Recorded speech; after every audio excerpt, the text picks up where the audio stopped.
우리 함께 말씀 보겠습니다. 우리 함께 나누실 말씀은 마태복음 16장 13절로부터 20절까지의 말씀.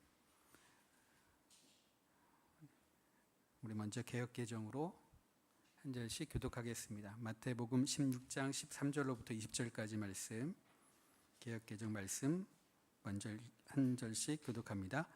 예수께서 빌립보 가이사랴 지방에 이르러 제자들에게 물어 이르시되 사람들이 인자를 누구라 하느냐?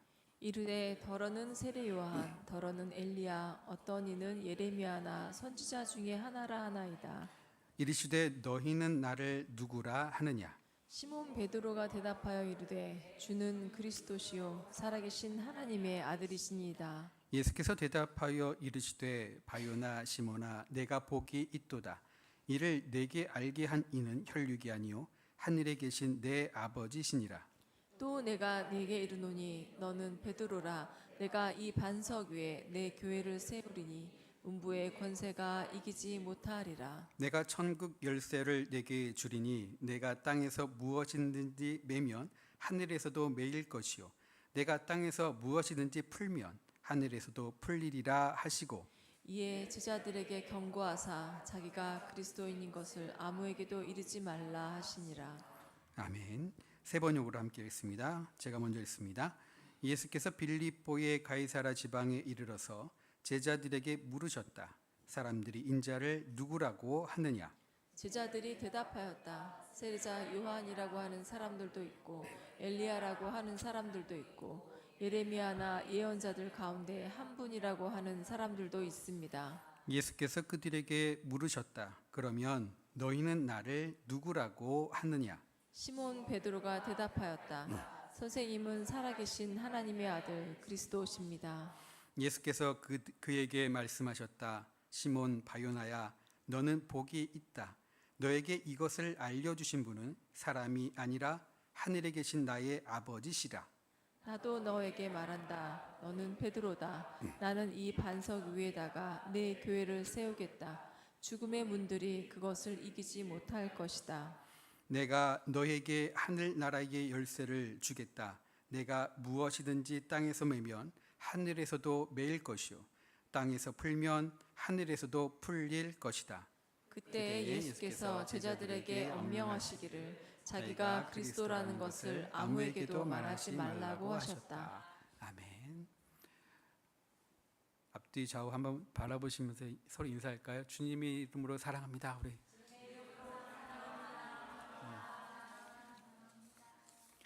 여러분들을 주님의 이름으로 사랑합니다. 감사합니다. 저를 처음 보신 분도 있고요. 며칠 같이 하면서 이게 짧은 시간 같은데 되게 길게 느껴지는 시간, 지루하다는 얘기는 아니고요. 되게 풍성했던 시간 같은 그런 느낌이 들었습니다. 어느 교회 가든지 어느 집회에 가든지 이렇게 보게 되면 제가 대부분 중고등부 집회나 청년부 집회를 가거나 교사들 집회에 갔었는데 가면은 그 교회 성격들이 보여요. 모양들이 보고 느낌들이 있습니다. 하나님께 딱 왔는데 주보서부터 인테리어서부터 거기에 함께하는 여러분들 보니까 이게 느껴지는 거예요. 왜냐하면 제가 장유서 목사님을 20여 년 동안 알고 교제하고 함께 나누고 말이 통하는 목사님. 그래서 참 많은 교제를 나눴는데 하나님께서 귀하게 여겨주시는구나. 또 가능성 있는 교회구나. 그리고 하나님께서 일하시겠다. 그런 믿음. 저만 믿는 거 아니죠? 하나님께요. 근데 그 교회 올 마지막 주가 여러분들 창립주일 맞습니까? 그렇죠. 성령 강림절이 교회가 새롭게 생겨나는 그런 절기도 하고. 그래서 몇 년째예요 지금? 2년이요? 3년이요? 교회 나이 4년째요? 만으로면 4년, 만 3년 되셨습니까? 저희는 47년 됐습니다. 권능교회는. 근데 제가 늘 얘기하지만 횟수가 많고 적음의 문제가 아니라 그 사람의 직함도 문제가 아니라 그 사람이 갖고 있는 것도 문제가 아니라 하나님께서 그 사람을 보실 때 하나님의 기준이 있잖아요. 저는 여러분들 하나님교회가 하나씩 한 걸음 여러분들 함께 하나님께서 기뻐하신 교회로 이루어가고 만들어가는 귀한 교회인 줄로 믿고 그 안에 한 분 한 분들이 귀하게 세워져서 하나님의 기쁨이 되기를 원합니다. 창립주의라고 말씀하셔서요. 쭉 성경에서 만나는 하나님을 얘기하려다가 교회에 대해서 한번 얘기해야 되겠다.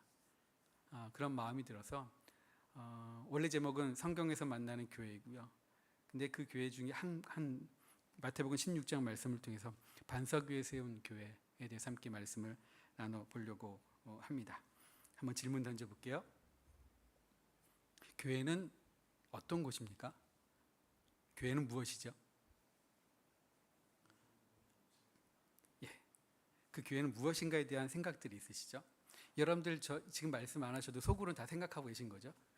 교회는 무엇인가? 그러면 또 이렇게 물어볼게요.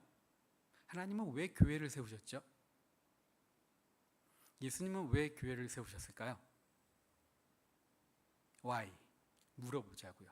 왜 하나님은 교회를 세우셨을까요? 이것에 대해서 제가 말씀 묵상하고 성경을 쭉 보면서 하나님은 이러한 목적으로, 예수님은 이러한 목적으로 교회를 세우셨구나. 그러니까 목적을 알면 교회의 정체성을 알겠죠. 교회가 해야 될 길과 해야 될 비전과 해야 될 사명들을 우리가 깨달을 수 있겠죠. 하나님은, 예수님은 왜 교회를 세우셨지? 라고 생각할 때에 저는 이렇게 깨닫고 이렇게 바라봤습니다. 따라해 보실까요? 세상 구원을 위해. 우리가 구원 얘기하면 영혼 구원만 얘기하는데, 영혼 구원만 얘기하면 그건 많이 부족한 구원론입니다. 하나님은 우리의 영혼만이 아니라 우리의 삶을 구원하기를 원하시고요, 우리 인간을 구원하기를 원하시고요, 또 하나는 세상을 구원하기를 원하십니다. 우리 아까 집사님께서 기도하셨잖아요. 이 땅에 세상 만물, 자연이 파괴되어져서 점점 힘들어지는 세상을 바라보고 있는데, 이것에 대한 책임은 누구에게 있죠? 사람에게 있죠. 또 기도하셨잖아요. 이 땅에 수많은 유정자들이 자기만 알고 있다고. 왜 그럴까? 누구 탓일까요? 저는 교회 탓이라고 생각합니다. 왜냐하면 교회에서 제대로 교육하고 양육하고 세상에 보내 세상의 빛과 소금이 된다면 그 하나의 빛 때문에 세상이 밝아지지 않을까요? 어두워진다는 얘기는 빛이 없기 때문이고, 빛이 없다는 얘기는 우리의 사명을 감당하지 않았다는 이야기일까? 그래서 구원이라는 것은 뭐냐면, 하나님께서 원하시는 구원은 세상 구원입니다. 여기에는 자연 창조물도 있고요, 여기에는 우리 인간의 삶이 있고요, 인간의 삶이 나만이 아니라 우리의 삶이 있는 거죠. 세상 구원을 위해서 교회를 세우셨구나. 그러면 이 세상 구원을 위해서 교회들이 그 일들을 감당해야지 라는 겁니다. 그럼 여기서 또 이런 질문이 생겼어요. 세상 구원을 위해서 교회를 세우셨다.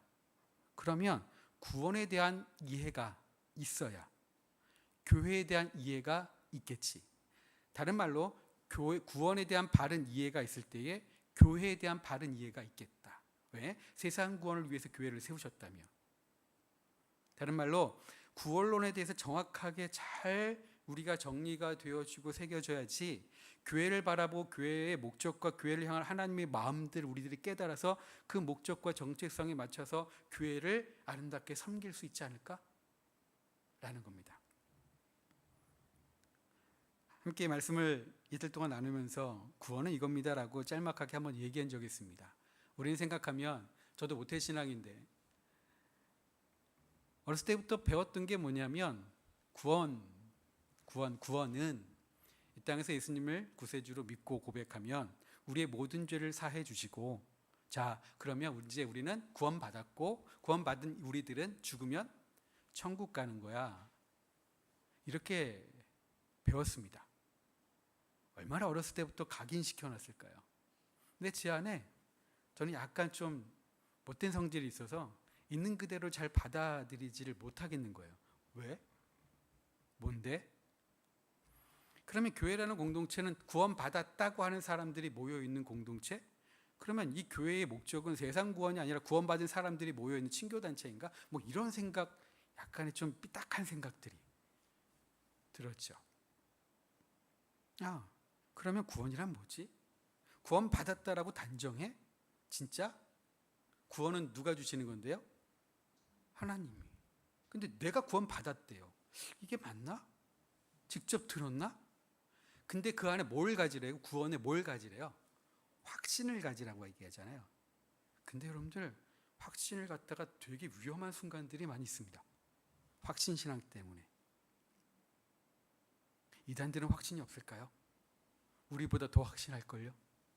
그런데 그 교회에서 우리가 함께 모여서 이루어가는 그 교회라는 모습 가운데 구원에 대한 이해들이 우리가 조금 다시 생각해 봐야 될 문제가 아닐까? 그럼 구원이 뭘까?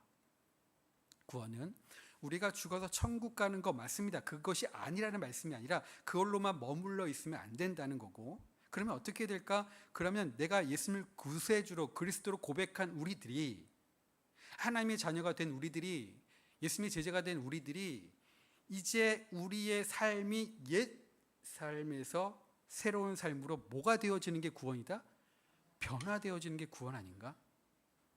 즉 존재 이동이 구원이 아니라 존재의 변화가 구원이라고 얘기할 때 우리가 이 땅에서 교회에서 우리의 삶의 방향을 바르게 잡을 수 있는 줄로 저는 믿습니다. 저는 그래서 이렇게 명료하게 얘기합니다. 존재의 이동이 아니라 존재의 변화가 구원이라고. 그러면 존재의 변화는 한순간에 딱 되나요? 일순간에 한 번에 이례적으로 되나요? 아니죠. 어떻게 해요? 과정들이 있고 되어지는 이 진행령들이죠. 즉 그래서 빌립보 2장 말씀해 보게 되면 거기에 사도 바울이 이렇게 얘기했습니다. 너희들은 이제 두렵고 떨리는 마음으로 구원을 이루라라고. 근데 저는 예전부터 어떻게 배웠냐면 구원에 확신이 있어야 된다고. 구원파는 몇 월 며칠 날 구원받은지 알아야 된다고. 모르면 아직 아니라고. 구원을 이루래요. 그 완성이에요, 완성이 아니에요? 완성이 아니고 뭐 하는 거죠? 진행되어지는 거예요. 근데 구원을 이루는데 내가 예수님을 구세주로 고백하고 예수님을 영접한 이들이 교회라는 공동체에 들어와서 이제 무엇이요? 교회에서 구원을 이루어가는 삶을 살아가는 거예요. 그 구원을 이루어가는 삶을 살아갈 때 그 교회는 어떻게 되어질까요? 어떤 나라로 만들어질까요? 하나님 나라로 만들어지는 거예요. 즉 다른 말로 얘기하면 우리가 존재의 변화를 통해서 구원을 이루어가야 되는데 그 구원을 이루어가는 삶은 교회에서 하나님 나라를 이루어가는 거예요. 그래서 교회를 통해서 세상에 보여주는 거죠. 그래서 교회에게 얘기하십니다. 세상에는 하나님 나라가 안 보이는데 교회여 너희들이, 교회가 보이지 않는 하나님 나라에 보이는 나라가 되려 하고 우리 교회에게 세상 구원의 사명을 주셨다라는 겁니다. 그래서 하나님교회가 이 사명을 감당하기를 원합니다. 곳곳에서. 세상에 수많은 교회들이 있는데 하나님의 마음과 그 뜻을 깨닫고 교회의 정체성을 알아서 진적으로 구원을 이루어가는 삶 살아가서 하나님 나라를 만들어 간다면 그 하나님 나라를 통해서, 그 교회를 통해서 세상 구원을 이루어 가실 거고 하나님께서 기뻐하시는 일들을 감당하는 귀한 교회들이 되기를 소망합니다. 그래서 우리가 그 구원을 이루어가는 삶, 하나님 나라를 이루어가는 삶을 사는 게 교회고 교회 안에서의 우리의 삶이라는 걸 기억하고 가야 되고요. 또 하나는 뭐냐면, 그렇다면 교회에서는 그 하나님 나라를 이루어가야 되는데 뭘 가지고 이루어가야 되는 거예요? 뭘 가지고 이루어가야 될까라는 겁니다. 뭔가 있어야 되잖아요. 기준이라는 게. 기준이라는 게. 그래서 첫 번째, 우리가 세상 구원을 위해서 세우신 것이 교회라고 얘기한다면 무엇을 가지고 세상 구원을 이루기 위해서 하나님께서 그 제시를 하시는가? 뭘까요? 말씀이에요. 근데 그 말씀을 저는 어저께 말씀드렸는데 제가 성경 전체를 보는 관점이 있다고 말씀드렸죠. 저는 어떤 관점으로 성경을 보냐면 개약의 관점으로 봅니다. 구약, 신약. 그 개약이라는 것은 하나님과 공동체의 관계예요. 믿음과 신뢰의 관계예요. 하나님이 신뢰하고 믿어서 그들과 계약을 맺으시고 그들을 통해서 일하기를 원하시고, 계약을 맺은 공동체는 하나님을 신뢰하고 믿으면서 전적으로 의지하면서 그것을 이뤄가는 관계. 이 관계를 만들어서 하나님은 세상 구원을 이루기를 원하시는 거거든요. 그래서 말씀을 주셨어요. 그 말씀이 구약에서는 신에서는 율법이고 신약에서는 예수님께서 그 율법을 재해석해서 말씀해 주시는 거예요. 복음서에 쫙 나옵니다. 이것을 어떻게 하면요? 이루어 가면, 이것을 실현해 나가면, 즉 계약을 이루어드리고 계약을 지켜 나가면 그곳이 어떠한 나라가 된다고요? 하나님 나라가 된다는 거예요. 그것이. 이거를 누구에게 주신 거라고요? 이 말씀은 계약 공동체에게, 하나님과의 말씀을 주시고 한 관계를 맺는 공동체에게 주시는 거예요. 그렇다면 구약에서는 어느 공동체? 이스라엘이라는 공동체에게. 신약에서는 어느 공동체요? 교회라는 공동체에게. 오늘날 살아가는 우리들의 교회라는 공동체에게 말씀을 주시고 이렇게 살아가자라고 손 내미시고 가는 거예요. 자, 그러면 교회에 와서 신앙생활 하겠다라는 것은 어떤 의미냐면 내가 예수님을 구주로 영접합니다. 내가 하나님을 아버지로 믿고 창조주로 믿고 하나님을 믿습니다. 그리고 여기에서 한 발짝 더 나아가 하나님께서 교회 공동체에게 주신 말씀, 교회 공동체를 통해서 무엇인가를 이루려고 하는데 그 이루려고 하시는 하나님 나라를 이루려고 하는 그곳에 나도 같이 하여 그것을 이뤄가는 일원이 되겠습니다 하는 게 교회에 함께 등록하고 신앙생활하는 자격이에요. 그러니까 우리가 회심의 경험들을 하시잖아요. 예수님 구세주로 영접한 회심의 경험들, 회개도 하고 거기에는 막 확신이 있고 믿어지지 않았던 게 믿어지고 막 이런 경험들이 있습니다. 거기서 구원이 끝난 게 아니라 이제 시작이잖아요. 근데 그 시작을 어디서요? 이제 교회 공동체에서 하나님께서 이 우리에게 주신 말씀, 이 공동체를 통해서 이루시려고 하는 말씀, 나도 그것을 이루겠노라고, 실현하겠노라고 하고 같이 구원을 이루어가는 삶이 하나님 나라를 이루는 거고, 그것을 하나님께서 인정하시고 그 사람을 이끌어 가시는 거겠죠. 교회가 그런 교회입니다. 우리가 신앙생활하는 것도 그런 겁니다. 친교 생활이 아니라 구원의 확신을 가지고 몰려와서 같이 선교 공동체, 무슨 공동체가 아니라 여기는 어떤 공동체냐면 하나님의 말씀을 이루어드리는 공동체, 이루어드리면서 나아갔더니 점점 하나님 나라가 형성되어지고 결국의 완성은 예수님이 오셔야 되겠지만 교회를 통해서 하나님께서 이것을 이루어 가시기를 원하는 거예요. 또 오늘 말씀의 제목이고 함께 읽으신 말씀인데, 예수님께서 제자들에게 이야기를 묻습니다. 오늘 말씀은 마태복음 16장 말씀은 거의 끝물입니다. 여러분들, 예수님께서 가장 심혈을 기울여서 했던 일 중에 하나가 뭐냐면 제자 훈련이에요. 마지막은 거의 제자들과 함께 훈련하면서 그들을 교육시키는 거예요. 오병이어도 그렇고요. 그리고 오늘 말씀도 빌립보 가이사랴에서 예수님께서 제자들에게 물어봅니다. 사람들이 나를 누구를 하냐고. 예수님께서는 이거 그 제자들에게 그 답을 얻기 위한 게 아니라 실질적으로 뭘 얻기 위해요? 제자들은 나를 어떻게 생각하냐고 이걸 듣기를 원하셨죠. 그래서 제자들에게 물어봅니다. 그러면 너희들은 나를 누구라 하느냐? 나를 어떻게 생각하니? 나에게 너는 누구니? 너희들에게 나는 누구니? 물어보셔요. 그랬더니 항상 앞서서 무리를 걸어가고 항상 앞서서 이야기하는 분이 있죠. 누구예요? 베드로요.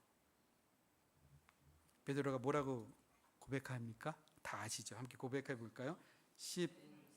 시작. 주는 그리스도시요 살아계신 하나님의 아들이십니다 라고 고백합니다.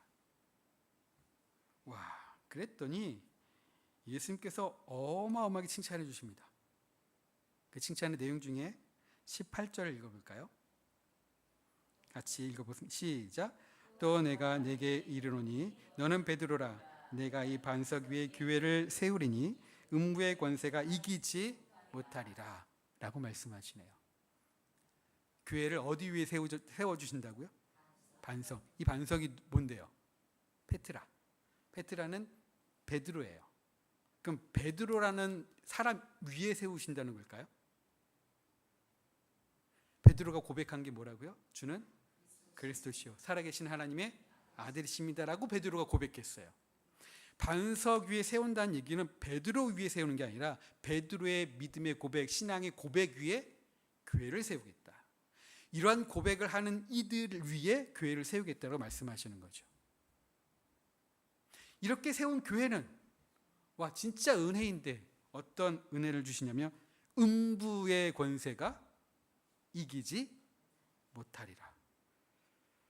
저는 여기서 또 멈춰서 의문이 드는 거예요. 세상에 수많은 교회들이 있습니다. 하나님께서 예수님께서 세워주신 교회입니다. 거기에 있는 모든 분들은 주는 그리스도 주여 살아계신 하나님의 아들이십니다라고 고백하고 회심의 경험을 통해서 모이셨습니다. 아닌 분들도 있습니다. 여하튼 그런데 여쭤볼게요. 음부의 권세가 이기지 못하나요? 음부의 권세가 교회를 이기지 못하고 교회들은 다 음부의 권세를 이기고 사나요? 그 대답 없으면 긍정이에요, 부정이에요?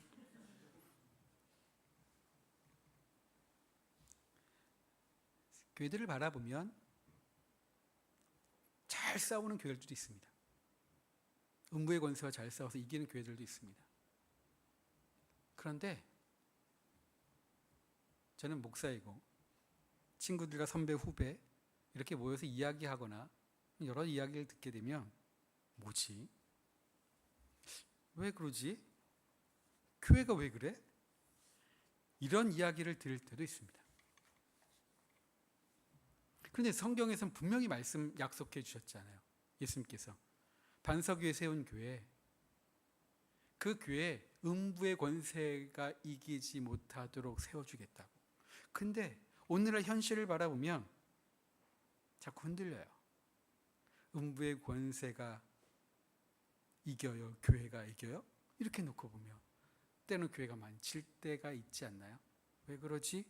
교회가 이러면 안 되는데?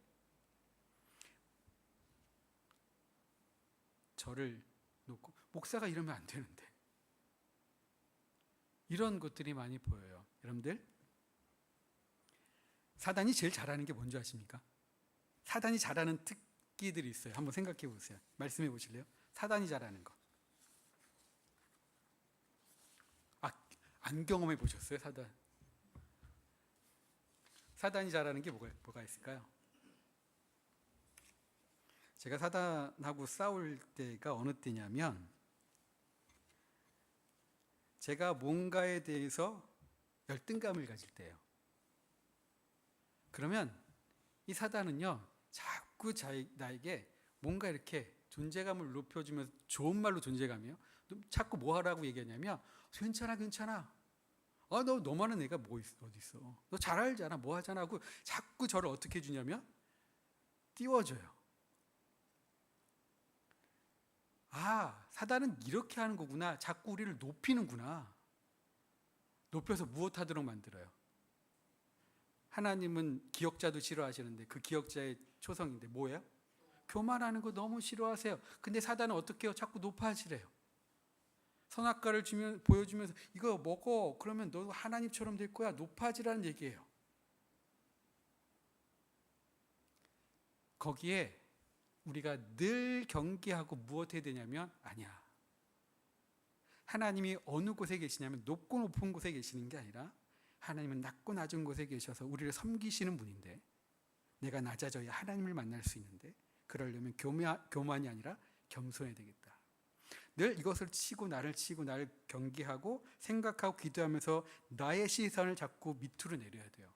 이거는 열등이 아니라 겸손이고 그러면 하나님께서 어떻게 해주시는 줄 아세요? 하나님이 높여주셔요.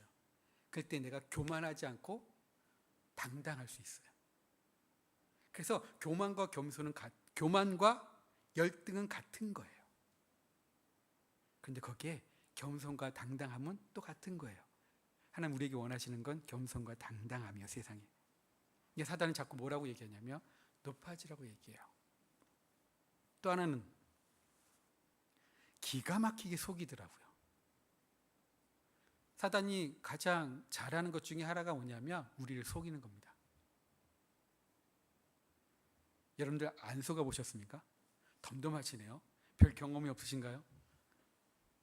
그러면 사단이 누구를 속이려고 했을까요? 누구를 속이려고 제일 애쓸까요? 사단이. 교회에서는 누구를 속이려고 할까요? 목사님을요. 예수님께서 40일 동안 공생애 활동을 하시기 전에 광야에서 금식하셨어요. 사단의 시험을 받았죠. 말씀으로 이기셨어요. 그리고 뭐라고 표현되어 있냐면 사단이 잠시 떠났다고 되어 있습니다. 잠시 떠났다는 얘기는 무슨 얘기예요? 또 온다는 얘기예요. 여러분들 성경을 읽으면서 그 광야에서 대결하셨던 그 모습이 예수님과 대결했던 그 사단의 모습이 아닌 다른 모습으로 사단이 와서 예수님과 대결을 해요. 어떤 모습일까요? 예수님께서 늘 적극적으로 신랄하게 욕하면서 싸우는 대상이 있습니다. 바리새인과 서기관들이에요. 이들의 뭘 가지고요? 그들의 잘못된 가르침 때문에. 근데 그 잘못된 가르침은 예수님이 아셔요. 근데 거기에 있는 유대인들은 오랜 기간 동안에 굳어져 있는 그 전통과 도구와 교리를 들으면서 이게 맞다고 한치의 의문도 없이 바리새인과 서기관들이 가르쳐 준 것을 듣고 배우고 살아가는 거예요. 사단은 뭐 하냐면 이걸로 예수님을 대적하는 거예요. 교회는요, 사단이 와서 누구를 제일 흔들어 놓냐면 목사님들입니다. 속입니다. 이런 얘기가 있습니다. 전통이 계속되면 변하지 않으면 인습이 된다고. 변하지 않는 전통 때문에 인습이 돼서 교회가 망가지는 모습들이 있습니다. 전통을 존중해야 됩니다. 지켜야 됩니다. 그러나 변하지 않으면 안 되는 거죠. 그런데 유대인들은 몇백 년 동안 변하지 않았어요. 확신을 가지고 절합니다. 누가요? 바리새인과 서기관들. 확신을 가지고 누구보다도, 그리고 그렇게 적극적으로 최선을 다해서 살아갑니다. 근데 그들을 향하여 예수님은 뭐라고 말씀하시냐면 이 독사의 자식들이라고 얘기합니다. 뭘까? 뭐냐면 그것이 잘못된 가르침이었기 때문에. 그래서 사단은 어떻게 하냐면 가르치는 자들을 통해서 사람들을 속이려고 해요. 여러분들 장유선 목사님을 위해서 어떻게 기도하시겠습니까? 하나님, 하임교회 섬기시고 이끌어 가시는 장유선 목사님, 하나님께서 지혜를 주시고 깨닫는 영을 허락하여 주셔서 말씀을 하나님의 마음으로 깨닫고 바르게 알아서 우리를 온전하게 바른 길로 이끌어 주시옵소서. 그런 목사님 되게 해달라고 기도해 주셔야 돼요. 다른 어떤 무엇보다도 목사님이 살고 여러분들이 살고 교회가 살려면 반석 위에 교회를 세워야 되는데, 그 반석이라는 것은 주는 그리스도시요 살아계신 하나님의 아들인데, 주님에 대한 바른 이해와 하나님에 대한 바른 이해가 우리 안에 있어야 그 고백이 바른 고백이지, 그냥 읊어댄다고 주문처럼 된다고 그것이 바른 고백이 아니죠. 고백이 아니잖아요. 거기에 교회를 세운 거, 이것은 진짜 허약한 거예요. 그럼 반석이 아니라 모래 위에 세운 집이에요. 뭐냐면 진짜 하나님을 제대로 알고 진짜 예수님을 제대로 알아서 하나님을 온전히 고백하고 예수님을 온전히 고백한 그 고백 위에 교회가 세워져야 흔들리지 않고 음부의 권세가 와서 공격을 한다 할지라도 능히 이길 수 있는 교회가 될 줄로 믿습니다. 하임교회가 그런 교회가 되기를 원합니다. 세상에 막 너저분한 기준과 가치들이 교회에 들어와서 교회를 흐리멍텅하게 만들지 않고, 교회를 흐려놓지 않고, 교회 안에서의 말씀의 가치를 가지고 세상에 빛되게 보여줄 수 있는 교회가 되기를 원해요. 세상 것 가지고 들어와서 대충 하지 말고 하나님 것 가지고 제대로 하는 교회예요. 그러려면 하나님을 예수님을 계약을 말씀을 제대로 알고 고백하고 함께 살아가면 하나님께서 그 가운데 임하여 주시고 어떤 응배고론세도 이기지 못하는 교회로 세워주실 줄로 믿습니다. 여러분들 임마누엘이라는 뜻이 뭐죠? 임마누엘. 하나님이 우리와 늘 항상 함께 하신다는 거죠. 우리가 그렇게 기도하잖아요. 하나님, 우리와 임마누엘 하여 주시옵소서. 바리새인은 그렇게 기도 안 했을까요? 하나님, 바벨론에서 멸망당한 이스라엘 백성들은 그렇게 기도 안 했을까요? 적들이 쳐들어옵니다. 하나님, 우리 함께 해달라고 기도했겠죠. 어떻게 해야 진짜 간절하게, 진짜 확신을 가지고 하나님이, 이거 하나님이 계신다며, 성전에 계신다며 하나님, 진짜 기도했겠죠. 그런데 어떻게 됐습니까? 바벨론에서 성전 무너지고, 그리고 서기관과 바리새인들을 향하여 예수님은 신랄하게 비판하시고 욕하시면서 그들을 얘기해 가십니다. 뭘까? 임마누엘은 어느 때 임마누엘 하실까요? 하나님이 거하실 만한 곳이어야 돼요. 교회가 임마누엘 하나님의 은혜를 받으려면 하나님이 임하실 만한 교회가 되어져야 돼요. 그러면 됩니다. 저번때 말씀드렸듯이 크고 작음의 문제가 아닙니다. 나이의 문제도 아닙니다. 건강의 문제도 아닙니다. 무엇이 있고 없음의 문제가 아닙니다. 하나님이 거하실 만한 곳이 되면 됩니다.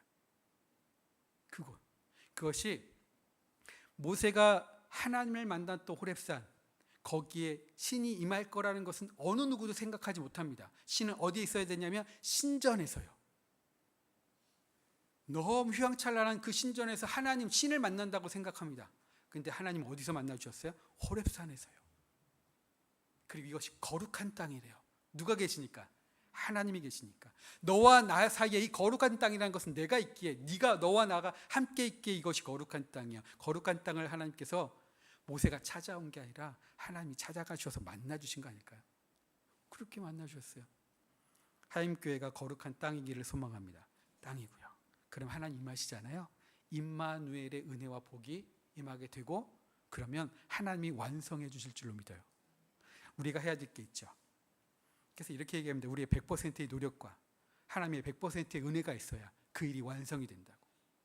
교회는 우리의 최선을 다하는 하나님의 헌신이 있어야 되고, 하나님께 향한, 그리고 또 뭘까요? 하나님의 100%의 은혜가 있어야 돼요. 그때 완성이 돼요. 왜? 우리는 완전한 자가 아니기 때문에. 그런데 하나님은 우리가 움직이지 않으면, 가만히 있으면 하나님 움직이지 못하십니다. 그 거룩한 땅이란 것은 우리가 세상을 구하여 세워주신 이곳, 또 하나님께서 우리에게 말씀을 주시고 말씀을 통해 이 세상에 하나님 나라를 이루기를 원하시는 그곳에 하나님이 임하셔서 우리가 최선을 다하여 살아가는 삶을 통하여 하나님께서 완성시켜 주시고, 그걸 통해서 세상이 하임교회를 바라보면서 이거지, 교회는 이거고 믿음 생활은 이거고 신앙은 이거지 라고 인정받을 수 있는 것, 진짜를 보여줄 수 있는 것, 그런 것이 교회이고, 그 교회가 하임교회, 제가 섬기고 있는 권능교회이기를 원합니다. 어렵습니다. 근데 어렵습니다. 근데 그 어려운 길, 예수님께서 그러시죠. 나를 따라오려거든 자기를 부인하고 십자가를 짊어지래요. 자기를 부인하고요. 여러분들, 베드로가 무리를 걸은 거 아시나요? 풍랑일 때 예수님께 오셨는데, 무리를 오시는데, 늘 앞서갔던 분 베드로. 베드로도 너도 걷고 싶니? 걸으라고 해서 가서 걸었어요. 어떻게 걸을 수 있었을까요? 근데 왜 빠졌어요? 그냥 단순하게 한번 생각해 보죠. 무리를 걸을 수 있는 것은 그 베드로가 어떻기 때문에 무리를 걸을 수 있는 거예요? 무거워요? 가벼워요? 가벼우니까 걷는 거 아니에요? 뭐가 가벼운 건가? 그걸 통해서 우리에게 말씀하시는 게 이거 아닐까? 자기 걸 비운 거예요. 철저히 누구를 의지하고요? 예수님이 말씀하시고 예수님을 바라보면서 예수님만 집중했더니 내가 비워지는 거예요. 여러분들, 내가 채워지면 나는 무거워져요. 근데 내가 비워지면 가벼워지고 하나님 것이 채워지면 나는 가벼워져요. 그때의 하나님과의 동행이 되어지는 거거든요. 그러니까 내가 비워지고 누구 것으로? 하나님의 마음으로, 말씀으로 채워질 때에 내가 함께 걸어가셨던 무리를 걸어가는 것처럼 우리도 걸어갈 수 있는 거가 돼요. 그런데 두려워요. 갑자기 누구의 마음이 채워지는 거예요? 본인의 마음이 채워져요. 빠지는 거예요. 자기를 부인하고 해요. 자기 긍정이 아니라, 긍정의 힘이 아니라 우리는 하나님 앞에 무슨 힘이 있어야 되냐면 부정의 힘이 있어야 돼요. 심리학적으로 긍정의 힘이 아니라 신앙적인 부정의 힘이 있으면 하나님이 우리를 어떻게 주시는 줄 아세요? 나를 부인하면, 나를 부정하면 하나님 우리를 어떻게 여겨주실까요? 내가 나를 부정하면 하나님 우리를 어떻게 여겨주셔요? 나를 긍정해 주시는 거예요. 내가 낮아지면 하나님이 어떻게 해주시고요? 높여주시고요. 내가 나를 부정하면 하나님 나를 긍정해 주신 거예요. 내가 하나님 앞에 죄인입니다라고 고백하면 하나님이 너를 어떻게 여겨주신다고요? 의인으로 여겨주시는 거예요. 하늘나라는, 하나님께서 계신 그 나라는 의인이 있는 곳이지 죄인이 있는 곳이 아니에요. 그런데 그 의인은 누구냐면 내가 하나님 앞에 저는 죄인입니다. 사도 바울처럼 나는 죄인 중에 괴수입니다. 그 사도 바울조차도 그렇게 고백할 때 아니야, 너희는 의인이야 하고 하나님께서 거둬주시는 거예요. 나를 부인하고 뭘 지자고요? 십자가를 짊어지는 거예요. 교회가 책임지는 교회가 됐으면 좋겠습니다. 세상을 책임지는 교회가 됐으면 좋겠어요.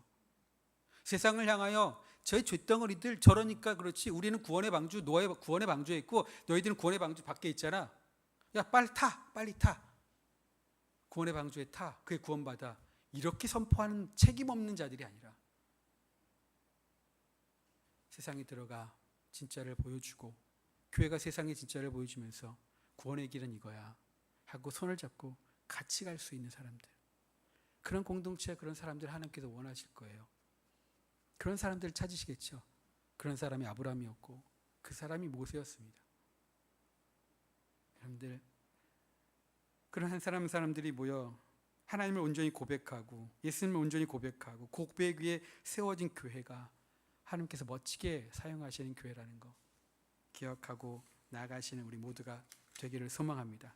말씀을 드리겠습니다. 교회는 어떤 곳이라고요? 세상 구원을 위해서 세우신 교회예요. 이 세상 구원을 위해서 세우신 교회는 하나님께서 말씀으로 맺어주신 교회예요. 그 말씀을 통해서 이 땅에 진짜 하나님 나라의 모델이 되었으면 좋겠어. 하나님 나라를 이루어가라고 말씀하시는 거고요.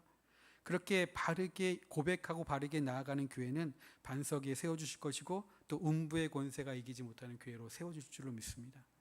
그런 교회가 된다면 하나님께서 마음껏 사용하시고 마음껏 일하시고 마음껏 행하시는 하나님이 주인공이 되셔서 이 땅을 이루어가실 수 있는 귀한 통로로 하임교회를 사용하시는 그런 은혜가 있기를 소망합니다. 그러면서 제가 예전에 주례할 때 어떠한 좋은 글귀가 있어서 찾아왔습니다. 어디다 놨죠? 제가 찾아왔는데 거기에 이런 얘기들이 있습니다. 죄송합니다. 꼭 말씀드리고 싶어서 있습니다. 제가 주례를 하다가 마지막에 그들을 위해서 기도할 때에 멘트 하나를 했어요. 인디언 부족들이 결혼하는 이들에게 전하는 축복의 말. 인디언 부족들이 결혼하는 이들에게 전하는 축복의 말이 있는데 이거를 이렇게 생각했어요. 하나님 안에서 하나가 되어지는 우리 교우분들이 하나님께서 축복의 말로 한다면 이런 말이겠다라는 생각이 있어서 전해드리려고 합니다. 짤막한 글이니까 한번 들어보실까요? 인디언 부족들이 결혼한 이들에게 전하는 축복의 말, 하나님께서 하임교회 성도들을 향하여 전하는 축복의 말, 이렇게 바꾼다면 이제 그대들은 비를 맞지 않을 거야.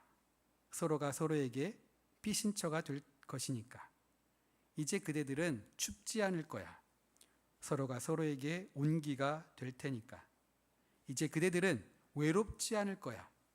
서로가 서로에게 친구가 될 테니까.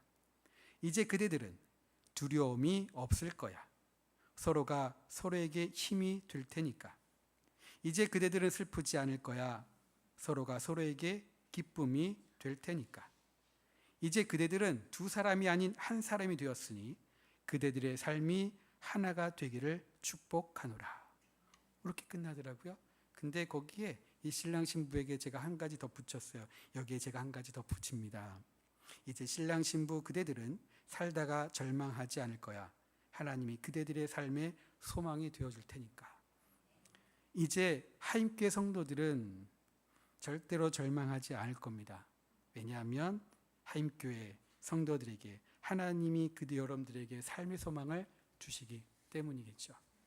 반석 위에 세워진 하임교회, 하나님의 나라를 이루어가는 하임교회, 하나님의 말씀을 실현해드리고 열매 맺는 귀한 하임교회가 되기를 소원하면서 우리 결단하는 마음으로 함께 찬양하도록 하겠습니다. 우리 찬송가 210장입니다.